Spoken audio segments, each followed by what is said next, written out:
कल देर शाम बिहार के कई सीनियर आईएएस अफसरों का इधर से उधर जो है उनको किया गया है, जिसमें कई नाम जो चर्चा का विषय बना हुआ है। राजनीतिक तौर पर पॉलिटिकल पंडित कहिए, नेता कहिए, पत्रकार कहिए, हर व्यक्ति सोच रहा है कि आखिर ये चल क्या रहा है। बहुत लोग बहुत कुछ सोच भी नहीं पा रहे हैं नीतीश कुमार के संदर्भ में। राजनीतिक तौर पे कहा जा रहा है कि बीजेपी ने नीतीश कुमार के खिलाफ घेराबंदी जबरदस्त तरीके से की है, क्योंकि बीजेपी के पक्ष में जनादेश है। लेकिन जो प्रशासनिक पकड़ है नीतीश कुमार की, जो प्रशासनिक रणनीति नीतीश कुमार जिस प्रकार से बनाते हैं, उसमें बीजेपी कामयाब नहीं हो पा रही है।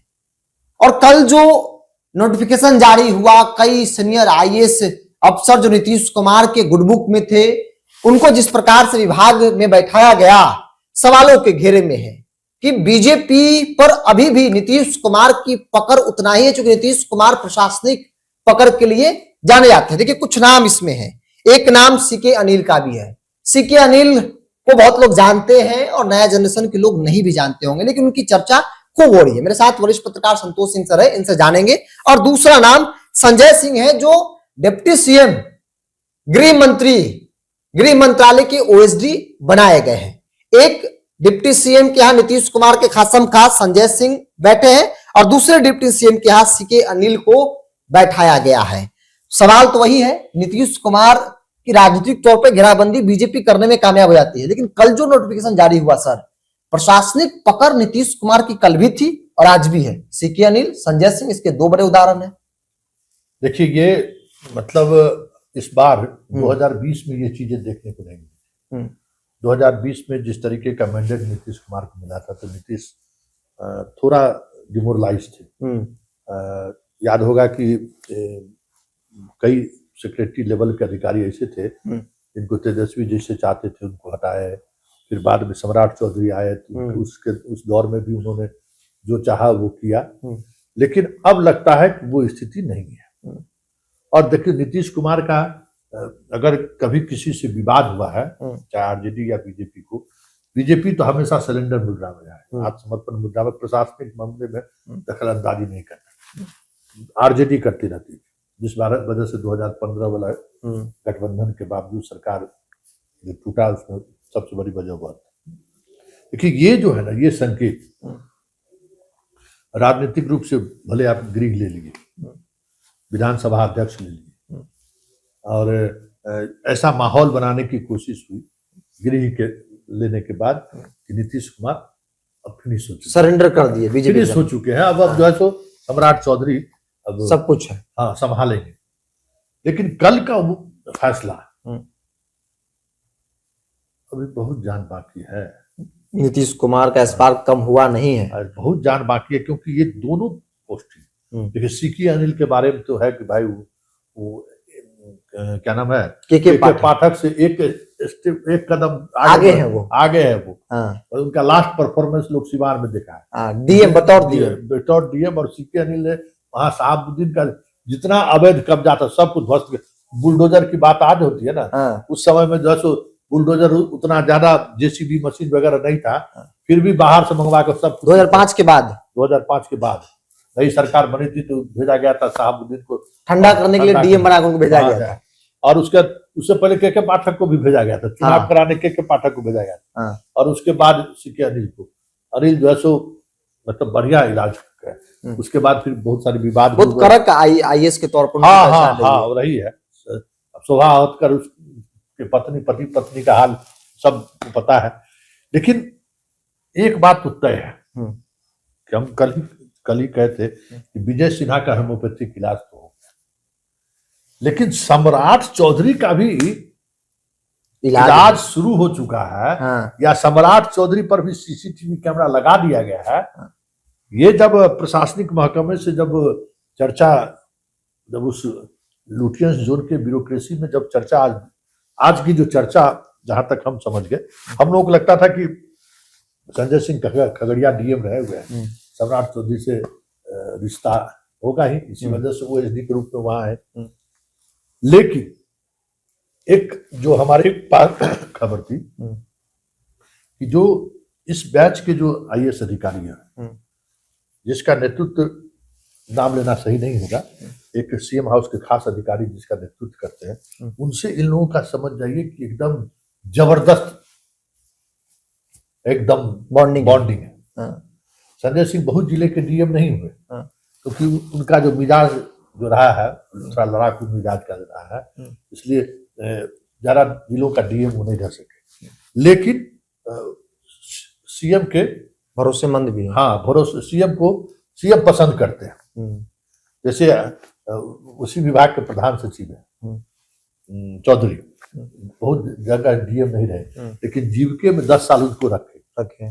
पहली जीविका के बाद पहली बार उनको होम सेक्रेटरी बनाया गया। ये तय मानिए कि अब जो है प्रशासनिक तौर पे ये संकेत देना शुरू कर दिए नीतीश कुमार कि इस बार तेरी मनमानी, किसी की मनमानी नहीं चलेगी। देखते थे ना, नीरज बबलू मंत्री थे तो क्या प्रधान सचिव को नोटिस नहीं लेते, सब उस समय में तो जो चाहता था वो होता था। दीपक सिंह का हटाया जाता। देखिए दीपक सिंह की नौकरी अभी 3 बरस तक है और वो नीतीश के बिरादरी से ही आते हैं। और दीपक कुमार दीपक कुमार सिंह और माना जा रहा था कि वो चीफ सेक्रेटरी मटेरियल है। चर्चा भी हो ही रही थी खूब, लेकिन इस तरीके से उनको मतलब सेंटिंग पद पे भेजना संकेत तो है कि भाई अब निशाने पर अशोक चौधरी भी है। ये साधारण कदम नहीं है, क्योंकि ग्लोबल टेंडर को लेकर जो चीजें हुई इस पूरे चुनाव के दौरान ग्रामीण कार्य विभाग ही एक ऐसा विभाग रहा जिसकी वजह से सरकार की बड़ी बदनामी और विधायकों में नाराजगी बहुत ज्यादा। जहां विधायक जिसको पकड़ता था पब्लिक, अरे भाई देखिए इतना दिन से पत्रकार हुए, कोई भी आदमी एनएच के लिए रोड जाम करता है या चुनाव बहिष्कार करता है? नहीं। इस बार भी जहां जहां चुनाव बहिष्कार हुआ, हमारा गांव में रोड नहीं है, पुल कई जगहों पे ऐसी खबरें, पुल नहीं है, सड़क नहीं है, इसी को लेकर लोग करते हैं। तो भाई वो चीज अब सरकार पूरी राशि दे दी और फिर आप ऐसा टेंडर किए, उसी में मधुबनी में रेड हुआ, पकड़ाया सब, भाई इतना करोड़ रुपया और जलाए भी गए, पैसे जलाए गए और खबर आई कि वो पैसा पटना आ रहा था।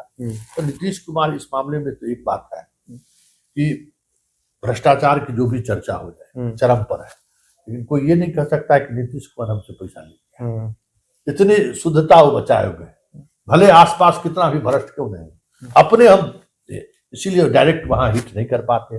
दीपक सिंह का हटाया जाना दीपक कुमार सिंह के अपने आप में संकेत है कि खेला हो गया। लोगों ने उम्मीद भी नहीं किया था कि दीपक कुमार को भी सेंट्रिंग पोस्ट पे भेजा सकता है। विकास आयुक्त, जिनको मिहिर कुमार सिंह को विकास आयुक्त बनाया गया है, मिहिर कुमार सिंह को जिस तरीके से लोग जानते हैं, भाई वो आदमी एक अलग मिजाज का आदमी है। सब मतलब जितना बाएं दाएं सोचने वाला आदमी था ना, सबको पहुंचा दिया जगह पर। मिहिर कुमार सिंह का जो मिजाज है उसी के अनिल से कम बड़ा मिजाज नहीं है। वो भी अपने मतलब क्या कहते हैं ब्यूरोक्रेसी के जो लॉबी है उसमें सब उनसे पनाह मांगते रहता है। उसको विकास आयुक्त बना दिए, यहाँ क्या कहते हैं सीके अनिल को बैठा दिए, वहां संजय सिंह को बैठा दिए। ये सब कुछ जो है ना, एक बात तो तय है, इस बार बहुमत भले 202 हो, लेकिन इस बार नीतीश कुमार एक बार फिर से, अभी देखिए जिस तरीके से घूम रहे हैं नीतीश कुमार रोजाना, और किसी को लेकर ही साथ नहीं घूम रहा, अकेले चल जा रहे हैं। तो वो संकेत देना चाहते हैं। और उनकी जो टीम है ना, एक आया कि भाई बीजेपी के साथ आए हैं, ईडी है, सीबीआई है, रिशुश्री का मामला है, वहां 2 IAS अधिकारियों को पकड़ लिया है, 3 IAS अधिकारी रडार पे है। उसका लग रहा था कि एक डर हो सकता है कि मुख्यमंत्री आवास में जो रहने वाले अधिकारी हैं सीनियर, उनको डराया जा रहा है। लेकिन ये सब प्रक्रियाएं ऐसी हैं, जिस तरीके की चीज आ रही, वो लोग डर नहीं रहा है।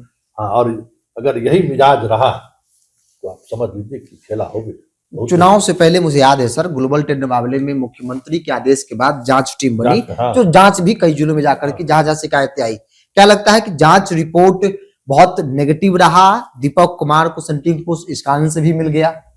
एकदम, देखिए दीपक कुमार को पनिश किया गया है और वजह तो वही लगता है कि वही एक वजह ग्लोबल टेंडर उसमें। हाँ, ये अलग बात है कि अशोक चौधरी को अब किस तरीके से देखते हैं। अगर अशोक चौधरी के विभाग में भी कुछ उचित मिजाज के अधिकारी की पोस्टिंग हुई, अभी तक पोस्टिंग हुई नहीं है, तब तो समझिए कि खेला होने वाला है। इस बार मंत्री का जो 2020 से 25 तक में जो मंत्री का जो खुल्लम खुल्ला राज रहा है वो नहीं वो रहेगा। इस बार नहीं रहेगा, ये तो तय होगा, चाहे बहुमत कितना भी बड़ा।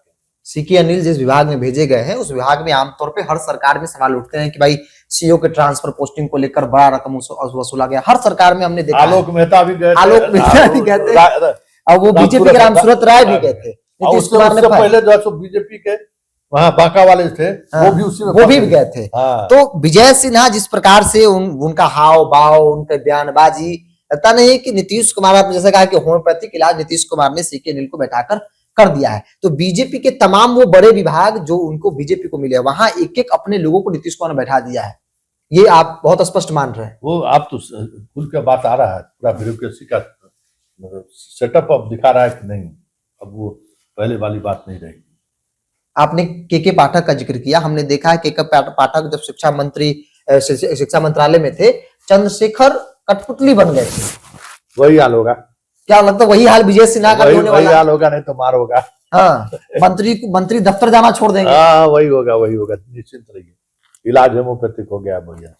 चलिए, तो नीतीश कुमार की घेराबंदी बेशक बीजेपी राजनीतिक तौर पर कर ले या ऑफिस में उस बीजेपी को सफलता मिल जाए, लेकिन प्रशासनिक जो पकड़ नीतीश कुमार की कल थी वो आज भी है। कल के नोटिफिकेशन से ऐसा माना जा रहा है। सर ने बताया कि जितने जो तमाम बड़े विभाग है, खासतौर पर जो दोनों डिप्टी सीएम है, सम्राट चौधरी और विजय कुमार सिन्हा, सम्राट चौधरी के विभाग में संजय सिंह, नीतीश कुमार के भरोसेमंद आईएएस अधिकारी को बैठाया गया है ओएसडी बनाकर, और विजय सिन्हा के विभाग में सीके अनिल जैसे कड़क ईमानदार आईएएस ऑफिसर को बैठाया गया है, जो के पाठक से भी एक कदम आगे है। और के पाठक के बारे में मुझे बताने की जरूरत नहीं है, आप सभी लोग जानते हैं उनकी कार्यशैली और किस तरीके से वो काम करते हैं। ईमानदार हैं, कड़क हैं, और गलती तो बिल्कुल इतना भी नहीं चलता उनके सामने, ऐसा माना जाता है। तो नीतीश कुमार का जो स्पार्क है वो आज भी है, और ये एक संकेत दे रहा है। जो लोग कह रहे हैं कि नीतीश को फिनिश कर दिया गया, ये संकेत बता रहा है कि नीतीश कुमार फिनिश नहीं हुए, नीतीश कुमार अब अपना चाल चलना शुरू किए हैं। तो बहरहाल इस पूरी रिपोर्ट में इतना ही। आप भी अपनी राय को कमेंट्स बॉक्स में रखिए। बहुत बहुत धन्यवाद।